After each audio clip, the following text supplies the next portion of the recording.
श्रीमद् भागवतम स्कंद प्रथम अध्याय पार सम्राट परीक्षित का जन्म श्लोक संख्या 22 शब्दार्थ अनुवाद तात्पर्य श्री श्रीमद् ऐसी भक्तिवेदांत स्वामी श्री प्रभुपाद द्वारा मृगेन्द्र इव विक्रांतो निषेव्यो हिमवानिव तितिक्षुर्वसुदेवासौ सहिष्णु पितराविव मृगेन्द्रः सिंह इव सदृश विक्रांतः शक्तिशाली निषेव्यः शरण ग्रहण करने योग्य हिमवान हिमालय पर्वत इव सदृश तितिक्षुः क्षमावान वसुधा इव पृथ्वी के समान असौ यह बालक सहिष्णु पितरौ माता पिता इव सदृश।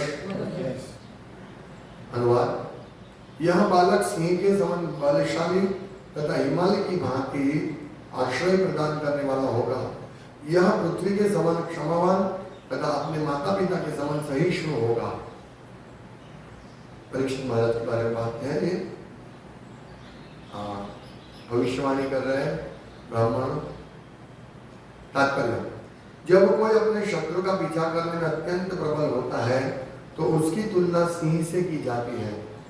मनुष्य को घर में मेमना बने रहना चाहिए किंतु शत्रु का पीछा करते समय उसे सिंह होना चाहिए।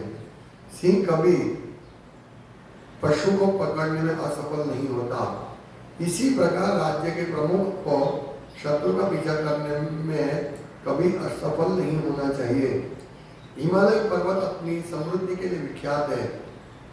वहां रहने के लिए अनेक कंदराएं हैं, खाने के लिए उत्तम फलदार वृक्ष है, पानी पीने के लिए निर्मल झरने हैं और रोगों को ठीक करने की अनेक औषधियां तथा खनिज है। जो व्यक्ति भौतिक रूप से संपन्न न हो उसे चाहिए कि इन पर्वतों की शरण ले तो उसे सारी वस्तुएं उपलब्ध हो जाएंगी।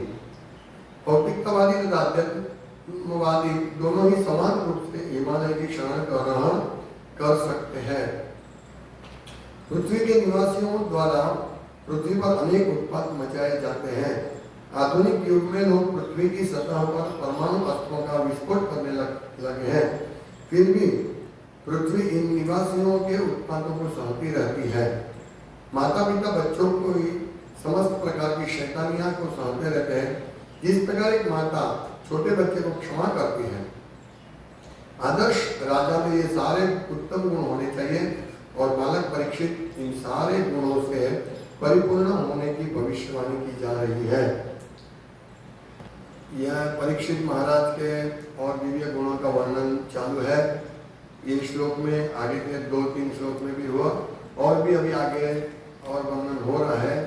बहुत सारे श्लोकों में वर्णन है तो और 28 श्लोक तक इनका वर्णन है। ये चल रहा है 22 श्लोक। तो ये भागवत में दिखा रहे हैं कि राजा इस पूरे पृथ्वी का राजा कैसा होना चाहिए। ये गुण हो तो ही राजा बनना चाहिए। ऐसे सिर्फ वोट देने से राजा बन गया और फिर पूरे विश्व को परेशान करेगा। आज जो लीडर है रशिया, अमेरिका, ये सब लोग विश्व का विनाश करने में तुले हैं। यहाँ परीक्षित महाराज के बारे में कैसा लिखा है कि वे सिंह के समान बलशाली, ये सब बोलने में बल लगाते हैं, हम ऐसा कर देंगे वैसा कर देंगे, लेकिन वास्तव में शत्रुओं का दमन करना इस सिंह प्रकार करना चाहिए। और शत्रु कैसे होते हैं? जो उत्पात मचाने वाले हैं, लोगों को शांति से जीने नहीं देते। ऐसे शत्रु का विनाश करना आवश्यक है और राजा में ये गुण होना चाहिए सिंह की तरह। आज तो कोई चोरी कर जाता है, कोई खून कर जाता है, कोई बलात्कार करता है, कोई राजा को पड़ी नहीं है, राजा से कोई डरते नहीं है। लेकिन ऐसा नहीं होना चाहिए। याद रखिए मृगेंद्र इव विक्रांतो, शक्तिशाली मृगेंद्र राजा मतलब सिंह, मृगेंद्र पशुओं का राजा सिंह, सिंह की तरह शक्तिशाली होना चाहिए, पर हमारा दुर्भाग्य एक तरह से इस कलयुग दुर्भाग्य से भरा हुआ है, दुर्भाग्य से भरा हुआ है। राजा सिंह जैसा नहीं है। फिर निषेव्य हिमवान, हिमवान यानी हिमालय पर्वत। तो हिमालय पर्वत में वो मनुष्य की सब जरूरत पूर्ण हो जाती है। रहने के लिए वहाँ अच्छी गुफा है, हमको रोटी कपड़ा मकान चाहिए, रहने के लिए गुफा है, वहाँ खनिज भी बहुत उपलब्ध है, पीने के लिए शुद्ध पानी है, मिनरल वाटर। हिमालय के झरने में से जब हम लोग गए थे हिमालय, बद्रीनाथ केदारनाथ गए थे, तो देखते हैं पूरे झरनों में से शीतल शुद्ध पानी बह रहा है, तो पीने के लिए पानी है। वह बहुत सारे फल के पेड़ हैं, तो उसमें से अच्छे फल प्राप्त कर सकते हैं। तो फलाहार लेकर, इस प्रकार पानी लेकर व्यक्ति आराम से जी सकता है। प्रभुपाद कहते हैं कि हिमालय पर्वत अपनी समृद्धि के लिए विख्यात है, वहां रहने के लिए अनेक कंदराएं हैं, खाने के लिए उत्तम फलदार वृक्ष है, पानी पीने के लिए निर्मल झरने और रोगों को ठीक करने की अनेक औषधियां तथा खनिज है। जब भगवान लक्ष्मण मूर्छित हो गए थे, तो पूरा हिमालय की एक जगह उठा के हनुमान जी लेके आ गए थे। तो हिमालय में औषधियां भी है रोग के लिए।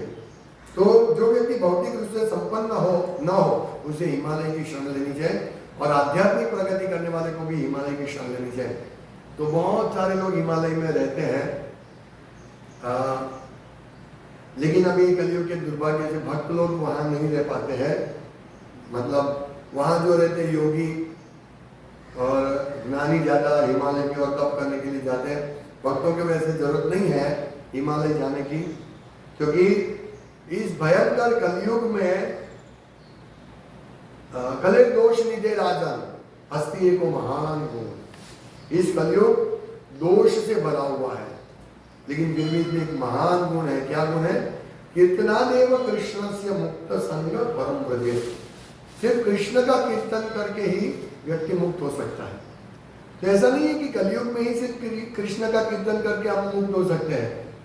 ये भगवान का कीर्तन, भगवान का नाम इतना प्रभावशाली है, इतना शक्तिशाली है, भगवान के समान ही है। भगवान और भगवान के नाम में कोई अंतर नहीं। भगवान की जितनी शक्ति उतनी ही शक्ति नाम में है। तो ये सत्ययुग, द्वापर युग, त्रेता युग, ये तीनों में भी अगर यदि कोई व्यक्ति भगवान का नाम ग्रहण करेगा तो वो भी भक्त बनकर भगवत धाम जा सकता है। ऐसा नहीं है कि करते यदि ध्याया तो विष्णु, तो सत्ययुग में सिर्फ विष्णु का ध्यान करने से जिसको हजारों साल लगता है वो बहुत कठिन है। सत्ययुग में इससे प्राप्त होता तो है, इसमें यदि भक्ति मिलती है तो उससे प्राप्त होता है। लेकिन अगर कोई सत्ययुग में भगवान का नाम भी लेगा तो भी वो उसको वही फल मिलेगा। ये दोनों विधि में भगवान का नाम लेना बहुत सरल है, लेकिन सरल समझ के इसको लोग ग्रहण नहीं करते। सत्ययुग, द्वापर युग, त्रेता युग सरल होने की वजह से बोलते हैं सरल है। अभी हम बाजार में जाए और दो चीज पड़ी है, एक ही चीज पर मतलब दो अलग अलग चीजें। एक छाता है, एक छाता है 100 रुपये का, दूसरा छाता है 500 रुपये का। तो हम क्या सोचेंगे? ये 500 रुपये का छाता अच्छा है, हम यही सोचेंगे क्योंकि ये महंगा है। तो हम लोग ऐसे ही सोचते हैं, जो महंगा है, जिसको कठिनता से प्राप्त होगा वही अच्छा है। तो भक्ति, लेकिन ऐसा चल नहीं, दोनों छाता आपको बारिश से रक्षण देगा, दोनों छाता। लेकिन हम सोचते नहीं ये श्रेष्ठ है। इसी प्रकार हरिनाम, भगवान का नाम सत्ययुग में भी इतना ही पावरफुल है, लेकिन वो बहुत सस्ता है, इजी भी है, सरल विधि है। तो लोग सरल को नहीं पकड़ेंगे, लोग क्या कठिन चीज को पकड़ेंगे। बस भगवान का नाम लेने से हो जाएगा, नहीं नहीं ऐसा नहीं। उनको डाउट रहता है, शंका रहती है, लेकिन वो सब डाउट निर्मूल हो जाता है इस कलयुग में। हस्ती एको महान गुण, क्योंकि इस कलयुग में सब विधि फेल है। यज्ञ फेल है, तप फेल है, सब फेल है। ज्ञान मार्ग से नहीं भगवान को प्राप्त कर सकते। लेकिन कलो तद हरि कीर्तना, कलयुग में सिर्फ हरि का कीर्तन कर सकते हैं। इसलिए हमको हिमालय जाने की जरूरत नहीं है। सिर्फ हरि का कीर्तन करके इसी जगह, इसी युग में नियम का पालन करके, कीर्तन करके हम इसी जीवन में भगवत धाम जा सकते हैं। इसीलिए कलयुग की प्रशंसा की जाती है। 12वें स्कंद में, 11वें स्कंद में भगवान चैतन्य महाप्रभु वर्णन है 5वें अध्याय के 32वें श्लोक में, कृष्ण वर्णम द्विषा कृष्णम सांगोपांगास्त्र पार्षदम यज्ञ संकीर्तन प्राय यजंति ही सोमेधसा। तो जो बुद्धिशाली लोग हैं क्या करते हैं? कलयुग में बुद्धिशाली व्यक्ति ईश्वर के उस अवतार की पूजा करने के लिए सामूहिक कीर्तन करते हैं। तो हम लोग जो समूह कीर्तन करते हैं, समूह में रहकर, अपने घर पे अकेले बैठ के भी कीर्तन कर सकते हैं, लेकिन यहाँ संकीर्तन, समूह में रहकर कीर्तन करना, तो इससे हमको शक्ति मिलती है। कलो संगे शक्ति, कलयुग में संग में शक्ति होती है। तो सामूहिक कीर्तन करते हैं जो निरंतर कृष्ण के नाम का गायन करता है, यानी भगवान चैतन्य महाप्रभु का पूजा करते, हरे कृष्ण महामंत्र का कीर्तन करते हैं। और चैतन्य महाप्रभु का गुण है, उनका यद्यपि उनका वर्ण श्याम नहीं है, किंतु वो साक्षात कृष्ण है। वह अपने संगियों, सेवकों, आयुधों तथा विश्वास पात्र साथियों की संगत में रहते हैं। ये अवतार का वर्णन है भागवतम में, भविष्यवाणी इति भविष्य, ऐसा भविष्य में होगा। ये भागवतम 5000 साल पहले चर्चा हो रही है, लेकिन चैतन्य महाप्रभु का वर्णन इसमें है, भागवतम में ये वर्णन है। 11वें श्लोक, 11वें स्कंद के 5वें अध्याय का 32वां श्लोक, ये वर्णन है। मैं आगे बताऊंगा, लेकिन हम पहले ये भागवतम का ये श्लोक समझ लेते हैं। तो यहाँ लिखा है कि भौतिकतावादी तथा आध्यात्मिक, अध्यात्म दोनों ही समान रूप से हिमालय की शरण ग्रहण कर सकते हैं। तो महाराज परीक्षित हिमालय की भांति है, सबको आश्रय देने वाले हैं। यहाँ लिखा है हिमालय की भांति आश्रय प्रदान करने वाले होंगे। तो जिस प्रकार हिमालय आध्यात्मवादी और भौतिकवादी दोनों का आश्रय प्रदान करते हैं, इसी प्रकार परीक्षित महाराज भी सबको आश्रय प्रदान करेंगे। और एक बहुत महत्वपूर्ण चीज है, वे पृथ्वी की तरह सहनशील होंगे, पृथ्वी के समान क्षमावान तथा अपने माता पिता के समान सहिष्णु होगा। तो पृथ्वी के समान क्षमावान। तो आज हम देखते हैं यूक्रेन में युद्ध हो रहा है, सब बम डाल रहे हैं, पृथ्वी कितनी परेशान हो रही है, लेकिन फिर भी पृथ्वी क्षमा देती है। आधुनिक युग में लोग पृथ्वी की सतह पर परमाणु अस्त्रों का विस्फोट करने लगे हैं, फिर भी पृथ्वी निवासियों के उत्पाद को सहती रहती है। लोग पृथ्वी के अंदर जाकर ऑयल निकालते हैं, फिर भी पृथ्वी उनको क्षमा देती है। और क्षमावान पृथ्वी की तरह और माता पिता की तरह सहिष्णु। तो माता पिता अपने बच्चों के सब उत्पाद को सहन करते हैं। यह लिखा है जिस प्रकार एक माता छोटे बच्चे को क्षमा प्रदान करती है, उनकी शैतान होते हैं, शैतान छोटे बच्चे, फिर भी माँ बाप उसको सहन करते हैं। तो आदर्श राजा में सारे उत्तम गुण होने चाहिए और बालक परीक्षित इन सारे गुणों से परिपूर्ण होने की भविष्यवाणी की जा रही है। तो ये महाराज परीक्षित का वर्णन है कि वो ऐसे रहेंगे, सबको आश्रय देंगे, क्षमावान रहेंगे और अपनी प्रजा का भी, मतलब माता पिता जैसे बच्चों की शैतानी को शांत करते हैं, ऐसी प्रजाओं की जो बुराइयां हैं वो भी सहन करेंगे, वो जो उत्पाद करते हैं वो भी सहन करेंगे, सजा भी देंगे। माता पिता इसे सहन नहीं करते, सजा देते हैं, लेकिन सजा माता पिता कैसे बच्चे को देते हैं? क्षमावान होकर, कि उनको शिक्षा देने के लिए सजा देते हैं। अगर कोई शैतान बच्चा है तो पिताजी चाका मार देते हैं, लेकिन वो क्षमा करते हैं उसको, ठीक है चाका मार दिया भूल गए, ऐसे नहीं कि नहीं अभी उसको मैं पूरे इतना दुखी करूँगा, ऐसा नहीं, क्षमावान। ऐसे ही परीक्षित महाराज सोचे हमारा राजा ऐसा हो तो कितना हमारा कल्याण होगा, लेकिन विश्व में एक भी राजा ऐसा नहीं है, एक भी नेता ऐसा नहीं है, एक भी नेता ऐसा। लेकिन चैतन्य महाप्रभु ने आकर हम सबका उद्धार कर दिया। तो ये निरंतर कल गौर पूर्णिमा है और हम बड़े भाग्यशाली हैं कि हम गौर पूर्णिमा मना पाते हैं चैतन्य महाप्रभु की कृपा से। इस कलयुग में हस्ती को महान वो क्या कौन महान है?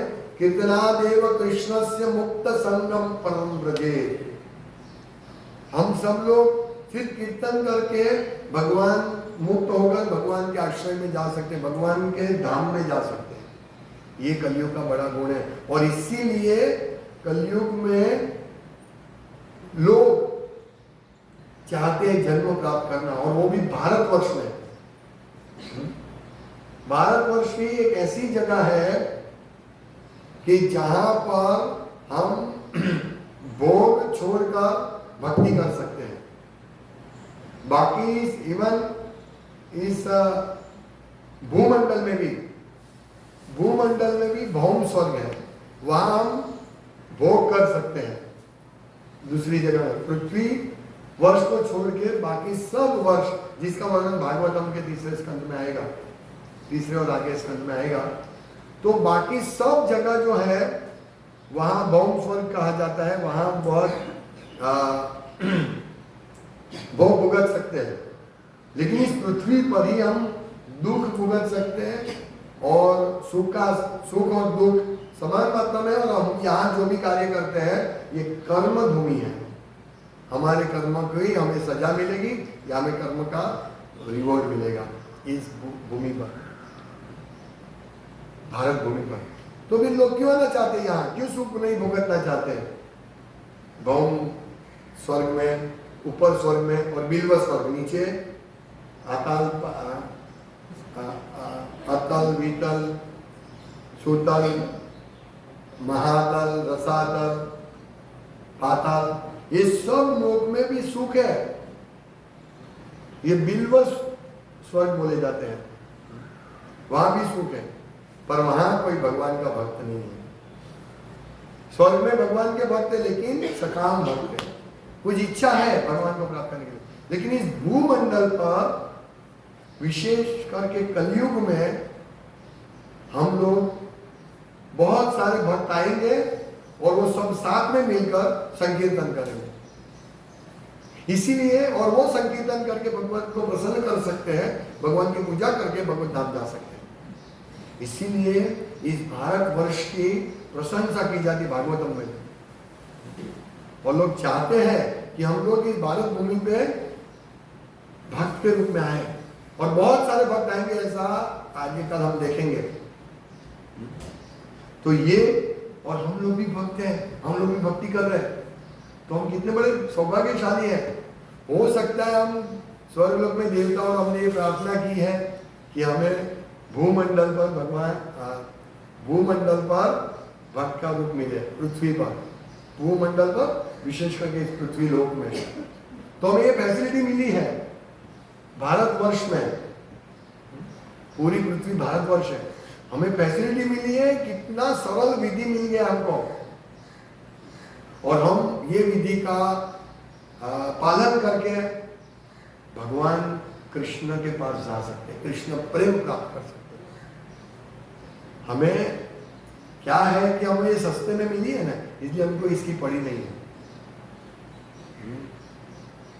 फिर भी हम लोग कर्मकांड के पीछे, हम ये कार्य, हम इतनी भक्ति करेंगे तो हमको इतना पैसा मिलेगा, इसके पीछे दौड़ते हैं। हम कितने मूर्ख हैं।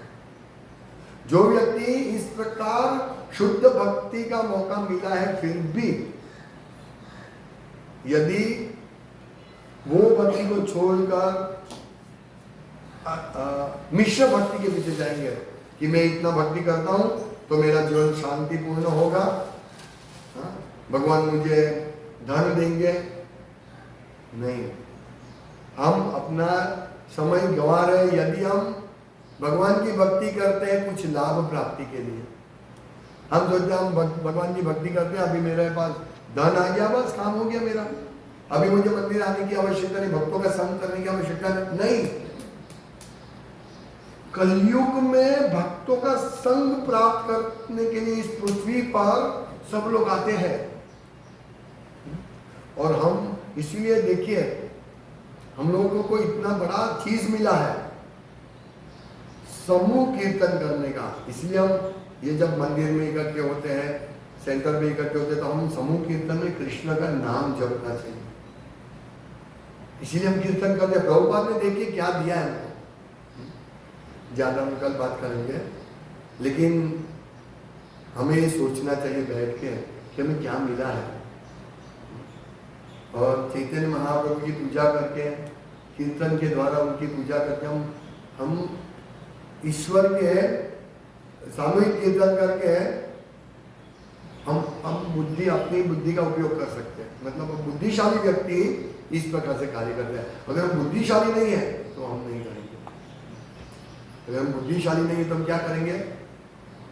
सिर्फ प्रसाद के टाइम पर आएंगे, कीर्तन नहीं करेंगे।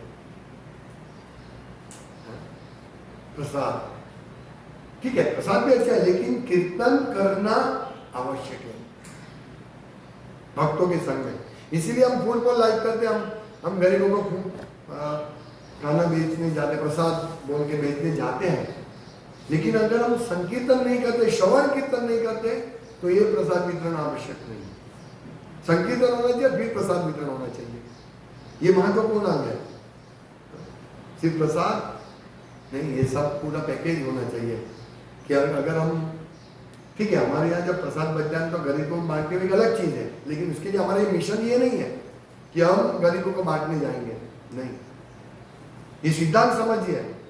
भक्तों के संग में संकीर्तन करके, भगवान की पूजा करके, भगवान के बारे में सुन के, श्रवण कीर्तन करके हम प्रसाद ग्रहण करते हैं। तो ये दवा और परहेज है।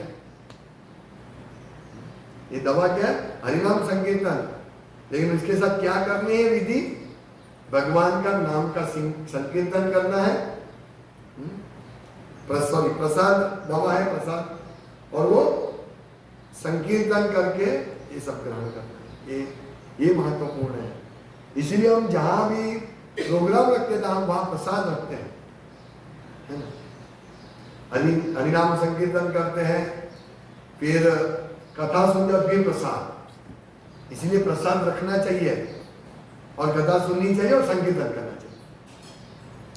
इस प्रकार हम पूर्ण रूप से चैतन्य महाप्रभु की दया का वर्णन नहीं कर सकते। पूर्ण रूप से श्रील प्रभुपाद ने हम पर जो कृपा की है वो नहीं समझ सकते हैं। जिस प्रकार भगवान श्री कृष्ण अपना कितना ज्ञान है वो अंदाज नहीं निकाल सकते स्वयं कृष्ण, उसी प्रकार हमारा कितना बड़ा सौभाग्य है वो हम अंदाज नहीं निकाल सकते। कितना बड़ा सौभाग्य प्राप्त हुआ है, लेकिन वो सौभाग्य प्राप्त हुआ है, उसके बाद हम उस सौभाग्य से हम वास्तव में कितना लाभ ले सकते हो हमारे ऊपर आश्रित है। जैसे सौभाग्यशाली को धन मिलता है, अभी धन का उपयोग बम बनाने में, बुद्धि का उपयोग बम बनाने में, धन का उपयोग मांसाहार करने के लिए या भौतिक इंद्रिय तृप्ति करने के लिए यदि करता है तो उसका वो सौभाग्यशाली नहीं है। इसी प्रकार जो व्यक्ति को भगवत भक्ति मिली है, संकीर्तन मिला, और वो भक्तों का संग नहीं करके सिर्फ इंद्रिय तृप्ति में ज्यादा रत रहता है, तो वो सौभाग्यशाली नहीं है। वो अपने सौभाग्य को फेंक रहा है। ये समझना, ये सिद्धांत समझना। हरे कृष्ण। श्रीमद् भागवतम की जय, श्रील प्रभुपाद की जय।